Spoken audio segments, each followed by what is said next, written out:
Hi everyone, welcome back. പട്ടിണി കിടന്നും കഠിന diet ചെയ്തും തടി കുറയ്ക്കാൻ ശ്രമിക്കുന്നവരാണോ നിങ്ങൾ? എത്ര ശ്രമിച്ചിട്ടും മാറ്റമൊന്നുമില്ലേ? എങ്കിൽ തീർച്ചയായും നിങ്ങൾ ഇക്കാര്യം അറിഞ്ഞിരിക്കണം. തടിയും വയറും കൂടാൻ പലപ്പോഴും കാരണമാകുന്നത് നാം തന്നെ വരുത്തുന്ന തെറ്റുകളാണ്.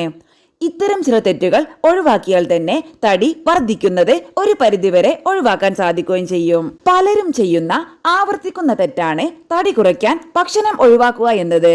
ഇത് തടി കുറയ്ക്കുന്നതിന് പകരം തടി കൂടാൻ ഇടയാക്കുന്ന ഒന്നാണ്, പ്രത്യേകിച്ചും പ്രഭാത ഭക്ഷണം ഒഴിവാക്കുന്നത്.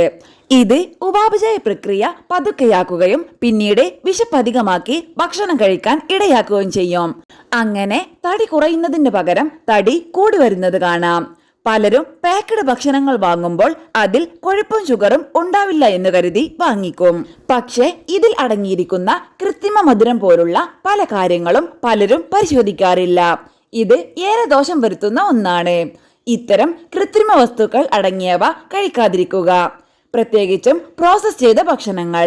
ആരോഗ്യകരമായ ഭക്ഷണങ്ങൾ പോലും പ്രോസസ് ചെയ്താൽ അനാരോഗ്യകരമായി മാറും.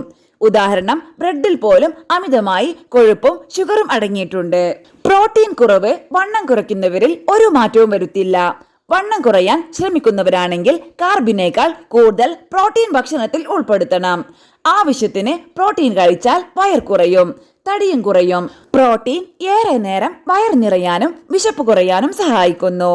പലരും ചെയ്യുന്ന അടുത്ത മിസ്റ്റേക്കാണ് ജ്യൂസ് ആക്കി കുടിക്കുന്നത്. ഇതിലൂടെ കൂടുതൽ ഗ്ലൂക്കോസ് ആണ് അകത്തു പോകുന്നത്.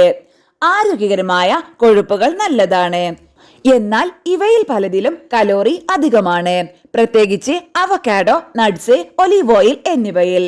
ഇത് മിതമായി കഴിക്കുക, അല്ലാത്ത പക്ഷം തടിയും വയറും കൂടാൻ ഇടയാക്കും.